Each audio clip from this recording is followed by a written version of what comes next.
Hello everyone, welcome to my channel. Today we are going to discuss cell cycle and significance of meiosis. इसके पहले मैंने mitosis जो cell division है उसको explain किया अपने प्रीवियस वीडियो में, जिसका लिंक मैं डिस्क्रिप्शन बॉक्स में दे दूंगी। और ये जो है चैप्टर 2 का लास्ट वीडियो है जिसमें मैंने सेल साइकिल रखा है और मियोसिस के सिग्निफिकेंस को एक्सप्लेन किया हुआ है। मियोसिस आपके कोर्स में नहीं है, सिर्फ और सिर्फ उसका सिग्निफिकेंस आपको पढ़ना है, ठीक है। सबसे पहले स्टार्ट करते हैं सेल साइकिल। सेल साइकिल होता क्या है? तो वो प्रोसेस जिसमें एक सेल जो स्मॉल सेल बना था वहाँ से वो सेल एडल्ट फॉर्म में आएगा, मैच्योर होएगा और फिर मैच्योर होने के बाद फिर डिवीजन करेगा। उस पूरे प्रोसेस को हम बोलते हैं सेल साइकिल। मीन्स सेल की एक कंप्लीट साइकिल जिसमें सेल की बर्थ हुई, सेल एडल्ट बना और सेल फिर से एक नया रीबर्थ किया, मीन्स सेल ने फिर डिवाइड किया। उस पूरे प्रोसेस को हम बोलेंगे सेल साइकिल। लाइक मैंने यहाँ पे दिखाया है, डिवाइड, ग्रो, फिर रीडिवाइड। मीन्स सेल पहले डिवाइड होकर बना, फिर वो ग्रो किया, फुली मैच्योर हुआ, फिर उसने रीडिवाइड होकर दो नए सेल्स बनाए और सेल की लाइफ यहाँ तक खत्म हो गई। मीन्स ऐसे ही सेल की साइकिल कंटिन्यू होती रहती है। फिर अगर हम सेल की साइकिल की बात करें तो एक स्मॉल वे में हमने आपको समझा दिया कि सेल की साइकिल क्या होती है, लेकिन सेल की साइकिल एक्सप्लेन करें तो इसके मेनली 3 फेजेस होते हैं। जो सेल के इंटरफेस को, मीन्स जो रेस्टिंग पोजीशन था, उसको हम 3 फेजेस में डिवाइड कर सकते हैं। That is growth phase, first growth phase, synthesis phase और सेकेंड ग्रोथ फेज। जो फर्स्ट ग्रोथ फेज होता है उसको हम बोलते हैं G1 फेज। फिर जो सिंथेसिस फेज होता है उसको हम बोलते हैं S फेज एंड जो सेकेंड ग्रोथ फेज होता है उसको हम बोलते हैं G2 फेज। और जस्ट इसके बाद ही सेल की डिवीजन स्टार्ट होती है। तो सबसे पहले हम देखेंगे फर्स्ट ग्रोथ फेज में कौन कौन सी प्रोसेसेस होती है, फिर हम देखेंगे सिंथेसिस फेज में कौन सी प्रोसेस होती है और सेकेंड ग्रोथ फेज में कौन सी प्रोसेस होगी। तो इसको सबसे पहले ऐसे एक्सप्लेन करें तो जो फर्स्ट ग्रोथ फेज होता है उसमें होता क्या एक्चुअली, जो सेल डिवाइड होगी, मतलब जो यंग सेल बनी थी, जो डॉटर सेल बनेंगी, उनका मैच्योरेशन होगा। मीन्स वो अपने बॉडी को डेवलप करेंगे, अपने सेल को डेवलप करेंगे। तो उस सेल के डेवलप में होता क्या है, सबसे पहले सेल के अंदर जो RNA और प्रोटीन होता है उसका सिंथेसिस होता है। मीन्स अभी तक सेल के पास में एक स्मॉल अमाउंट ऑफ RNA और प्रोटीन था, अब वो सिंथेसाइज करके मोर अमाउंट ऑफ RNA और प्रोटीन फॉर्म करेंगे। फिर सेकेंड पॉइंट क्या होता है, उसके अंदर जो माइटोकॉन्ड्रिया और क्लोरोप्लास्ट स्मॉल सेल के अंदर था वो अब रीडिवाइड होते हैं। मीन्स माइटोकॉन्ड्रिया और क्लोरोप्लास्ट डिवाइड होते रहेंगे और ज़्यादा अमाउंट में माइटोकॉन्ड्रिया और क्लोरोप्लास्ट बनाएंगे। क्यों? क्योंकि क्लोरोप्लास्ट फूड बनाएगा और माइटोकॉन्ड्रिया फूड को एनर्जी की फॉर्म में स्टोर करेगा, ठीक है। तो ये हो गया G1 फेज। फिर हम बात करते हैं S फेज। फिर इस फेज के बाद जब सेल में ये दोनों प्रोसेस हो जाती है तो सेल सेकेंड फेज में एंटर करता है, that is S phase. S phase को हम बोलते हैं सिंथेसिस फेज। इसमें क्या होता है, सेल के अंदर जो जेनेटिक मटेरियल है जिसको हम बोलते हैं DNA, वो सिंथेसाइज होता है। मीन्स जो DNA है अब वो ज़्यादा से ज़्यादा अमाउंट में सिंथेसाइज होगा। और ऑलरेडी मैंने DNA का स्ट्रक्चर और कॉन्सेप्ट बता रखा है स्ट्रक्चर ऑफ क्रोमोसोम वाले चैप्टर में। वो उस वाले वीडियो की लिंक भी मैं डिस्क्रिप्शन बॉक्स में दे दूंगी, आप उसे भी देख लीजिएगा। फिर आपको जो सेल साइकिल है वो कम्प्लीटली अच्छे से समझ में आएगा। फिर हम बात कर रहे थे सिंथेसिस फेज की, तो इसमें सबसे पहले क्या होगा, DNA सिंथेसाइज होगा। फिर सेकेंड पॉइंट क्या होगा, chromosomes duplicate but remain attached. मतलब जो क्रोमोसोम्स होंगे वो डुप्लीकेट होते जाएंगे लेकिन अभी भी एक दूसरे से अटैच्ड होंगे, ओके। मीन्स यही वो फेज है जहाँ पे जो क्रोमैटिन फाइबर है वो क्रोमोसोम में चेंज होने की ट्राई अप करता है, ओके। फिर जो थर्ड फेज है that is second growth phase, ठीक है, जिसको हम बोलते हैं G2 फेज। G2 फेज में भी सेम काम होता है और RNA फर्स्ट वाले G1 फेज की तरह ही और RNA और प्रोटीन सिंथेसाइज किया जाता है और जस्ट इसके बाद सेल डिवीजन अकर होता है। अब इसको हम डायग्राम से समझते हैं, फिर आपको ज़्यादा अच्छे से समझ में आएगा। यह है एक सेल साइकिल का डायग्राम जिसमें 2 स्मॉल सेल्स थे, ओके। उन्होंने उसकी एक सेल को लेके हम चलें अगर, तो एक सेल था जिसने ग्रोथ 1 फेज में एंटर किया। मीन्स एक बेबी था वो बड़ा हो रहा है, अगर वैसे समझे तो एक सेल था जिसकी अब ग्रोथ हो रही है।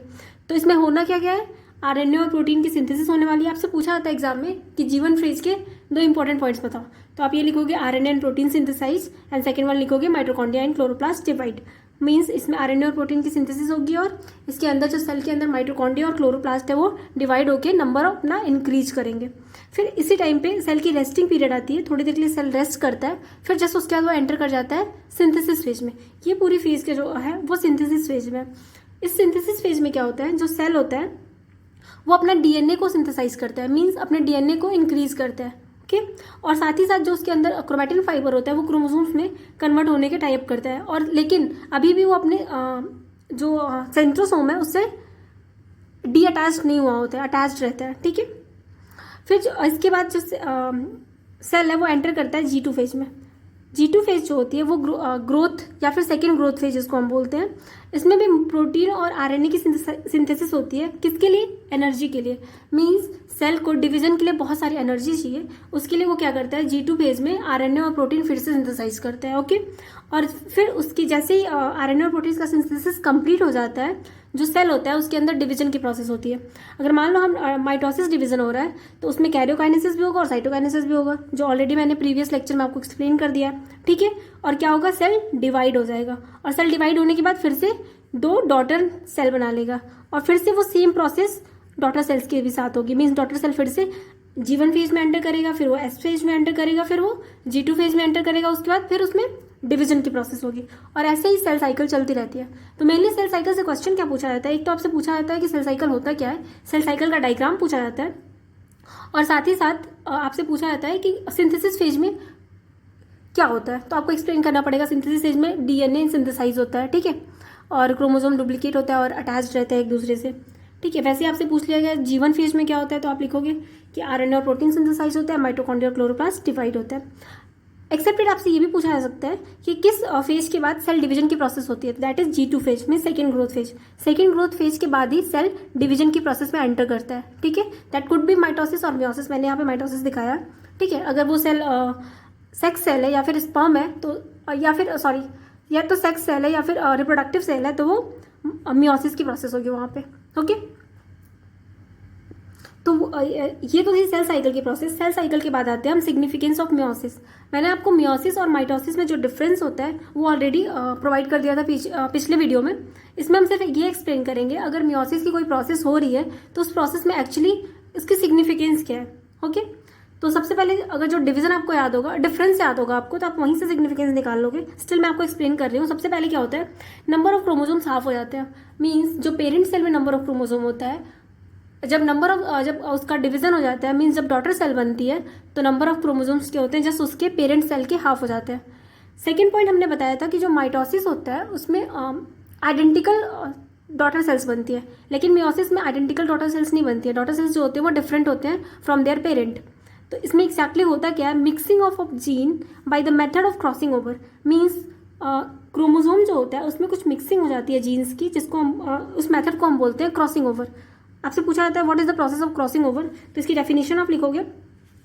ये मैंने डायग्राम से एक्सप्लेन किया। देखो 2 क्रोमोसोम्स हैं, उन दोनों की जो आर्म्स हैं मतलब सिस्टर क्रोमैटिड है, वो दोनों एक दूसरे से अटैच्ड हो गए। फिर आफ्टर सम टाइम जो इनका जेनेटिक मटेरियल है वो चेंज हो जाएगा, एक्सचेंज होगा। मीन्स जो फर्स्ट वाले क्रोमोसोम के पास जो जेनेटिक मटेरियल था, जो जीन था, उसका ट्रांसफर हो गया सेकेंड वाले क्रोमोसोम पे, और जो सेकेंड वाला क्रोमोसोम था उसकी जेनेटिक मटेरियल का ट्रांसफर हो गया फर्स्ट वाले क्रोमोसोम पे। और ये किस में होता है, होमोलॉगस क्रोमोसोम्स, ठीक है। मीन्स ऐसे क्रोमोसोम्स जो होमोलॉगस होते हैं, ठीक है। जेनेटिक्स के कॉन्सेप्ट में जब हम पढ़ाएंगे तो उसमें हम आपको बताएंगे कि what is homologous, what is heterologous, ठीक है। अभी इतना याद रखिए कि होमोलॉगस क्रोमोसोम्स में ये प्रोसेस होती है। और साथ ही में जो नया क्रोमोसोम बना that is new recombination of gene. Means वहाँ पे जीन का अलग से कॉम्बिनेशन मिलेगा, जैसे कि वहाँ पे न्यू जीन का फॉर्मेशन होगा।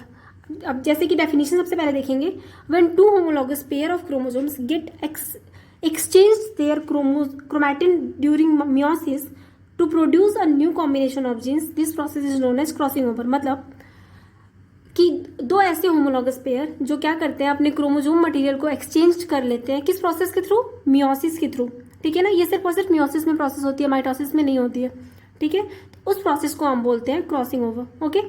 ये तो हो गई डेफिनेशन क्रॉसिंग ओवर की। अब देखते हैं एक और प्रोसेस है, प्रोसेस नहीं एक्चुअली एक और कॉन्सेप्ट है जीन। हम उसको एक्सप्लेन कर देते हैं, जीन होता क्या एक्चुअली। तो हमने आपको जो फर्स्ट लेक्चर दिया था that is structure of chromosome, तो हमने आपको बताया था कि जो डीएनए होता है वो 3 चीज़ों से मिलकर बना होता है, that is phosphoric acid, sugar और बेस, ठीक है। तो एक जब डीएनए बन गया तो डीएनए के ऊपर एक्चुअली क्या होते हैं, बहुत सारे जेनेटिक हेरिडिटरी मटेरियल होते हैं। मीन्स छोटे छोटे इनकोडेड फॉर्म में जीन होते हैं, इनको हम क्या बोलते हैं, जीन। और जीन का काम क्या होता है, ये स्पेसिफिक सीक्वेंस होते हैं डीएनए का, और एक पर्टिकुलर हमारे बॉडी में कुछ पर्टिकुलर फीचर्स के लिए डिसाइडेड होते हैं, जैसे कि हमारी बॉडी में आई का कलर है, ठीक है ना, हमारे हेयर्स का कलर है, ठीक है, हमारे हेयर्स कर्ली हैं या फिर स्ट्रेट है, ठीक है, इन सब के लिए जो रिस्पॉन्सिबल होते हैं, मीन्स हमारे बॉडी के कुछ पर्टिकुलर फीचर्स के लिए जो रिस्पॉन्सिबल होते हैं उनको हम क्या बोलते हैं, जीन, ठीक है ना। और इसका डेफिनेशन देखिए, इसका डेफिनेशन भी आपसे पूछा जाता है एग्जाम में। तो genes are specific sequences of nucleotide. हमने आपको बताया था जो डीएनए होता है वो न्यूक्लियोटाइड से मिलकर बना होता है।